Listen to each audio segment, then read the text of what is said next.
محمد زاہد صاحب لاہور سے آپ سوال کرتے ہیں، مفتی صاحب میرا سوال یہ ہے کہ جمعہ کے خطبہ کے دوران مقتدیوں کا امام کے سامنے اتحیات کی شکل میں بیٹھنا درست ہے یا نارمل حالت میں بھی بیٹھ کر خطبہ سنا جا سکتا ہے؟ پہلے ہمارے لوگ نارمل حالت میں بیٹھ کر خطبہ سنتے تھے، اب مولوی صاحب کہتے ہیں کہ اتحیات کی حالت میں بیٹھا کرو، جواب دے کر ہمارا مسئلہ حل کر دیں۔ خطبہ سنتے ہوئے ادب کے ساتھ، احترام کے ساتھ خطبہ کو غور کے ساتھ سننا ضروری ہے۔ اس کے لیے بیٹھنے کی جو شکل اور ہیئت اختیار کی جا سکے وہ کی جا سکتی ہے۔ ایسی شکل جس میں ادب زیادہ چھلکتا ہو تو ایسی شکل کو اختیار کرنا مستحب ہے۔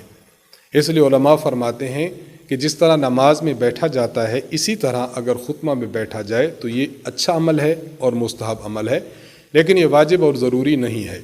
اگر کوئی اس طرح بیٹھ سکتا ہے تو بہت اچھا ہے، اتحیات کی شکل میں بیٹھیں اور اپنے دونوں ہاتھ دونوں زانوں پر رکھ لیے جائیں۔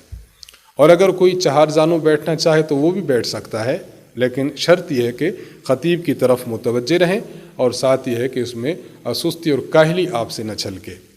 اگر کوئی شخص اس طرح بیٹھتا ہے، مثلاً پنڈلیاں اپنی وہ کھڑی کرتا ہے اور اپنے ہاتھوں کے ساتھ یوں باندھ کے بیٹھتا ہے، یہ سستی کی علامت ہے، اس سے تو گریز کرنا چاہیے، لیکن اس کے علاوہ باقی جو بھی حیت اور شکل اختیار کی جائے وہ اختیار کی جا سکتی ہے۔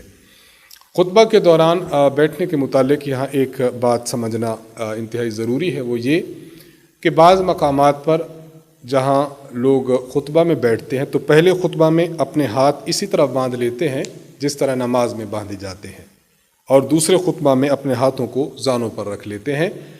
یہ عمل درست نہیں ہے۔ دونوں خطبوں میں بس ہاتھ اپنے زانوں پر رکھنے چاہیے۔